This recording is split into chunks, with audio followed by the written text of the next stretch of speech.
সামনেই জামাই ষষ্ঠী, আর আপনাদের সাথে আজকে এমন একটা মাছের রেসিপি শেয়ার করব যেটা কিন্তু আমাদের সকলেরই প্রিয়। নমস্কার বন্ধুরা, আপনারা দেখছেন বাবুর্চি, আর আজকে আমাদের রেসিপি সর্ষে পাবদার ঝাল। তাহলে চলুন শুরু করি। এটা করার জন্য যেটা আমাদের মেন লাগছে সেটা হলো পাবদা মাছ। আমি এখানে 5টা পাবদা মাছকে আগে থাকতেই ভেজে রেখেছি। এবার একটা পেস্ট বানানোর জন্য একটা বাটিতে নিয়ে নিচ্ছি 3 চামচ কালো সর্ষে,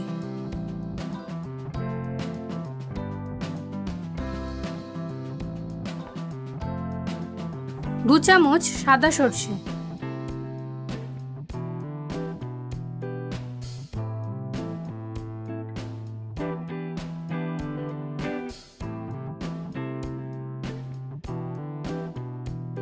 আর নিচ্ছি 1 চামচ পোস্ত। আপনারা চাইলে এতে 4টে কাজু বাদামও দিতে পারেন।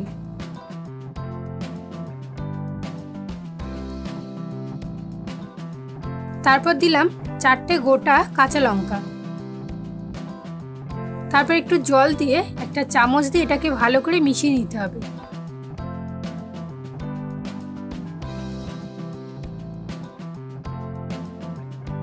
আর এটা ভিজিয়ে রাখতে হবে মিনিমাম 10 মিনিট। তারপর এটাকে পেস্ট করে নিতে হবে।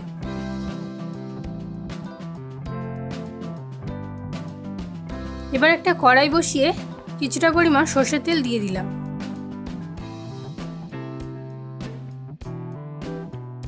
তেলটা গরম হয়ে গেলে দিয়ে দিচ্ছি 1 চামচ কালো জিরে।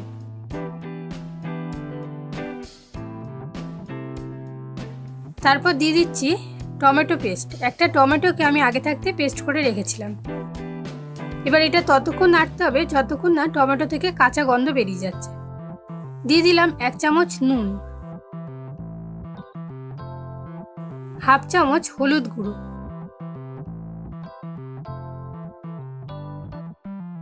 আর 1/2 চামচ লঙ্কার গুঁড়ো। সব দিয়ে আবারও ভালো করে একটু নেড়ে দিতে হবে। এই সময় গ্যাসের ফ্লেমটা কিন্তু লোতে রাখবেন। এবার সর্ষে পোস্তর যে পেস্টটা তৈরি করে রেখেছিলাম সেটা দিয়ে দিলাম।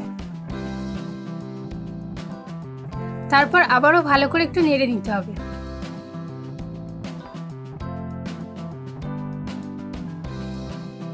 এবার যে বাটিটা আমি সর্ষে পোস্ত রেখেছিলাম সেই বাটিটা ধুয়ে আমি একটু জল দিয়ে দিলাম।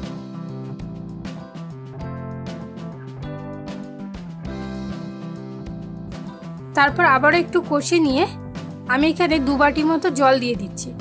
জলটা আপনারা আপনাদের পরিমাণ মতো দেবেন।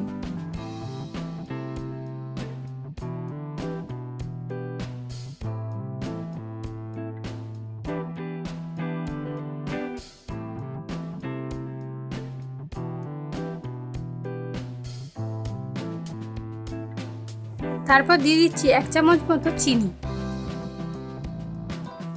ঝোলটা একটু ফুটে এলে দিয়ে দিচ্ছি ভেজে রাখা পাবদা মাছগুলো।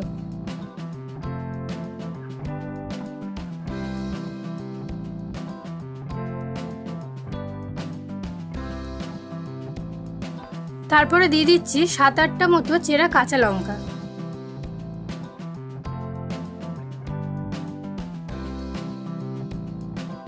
যেহেতু এই মাছটা খুবই নরম হয় তাই জন্য খুন্তি না লাগিয়ে এভাবে একটু নেড়ে মিশিয়ে নিচ্ছি।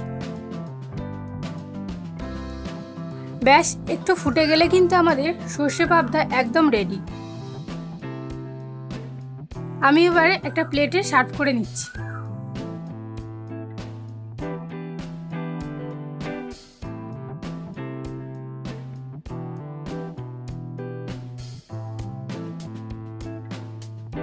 দেখেই বুঝতে পারছেন কত সুন্দর হয়েছে।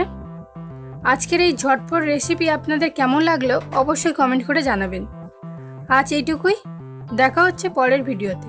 ভালো থাকবেন, সুস্থ থাকবেন।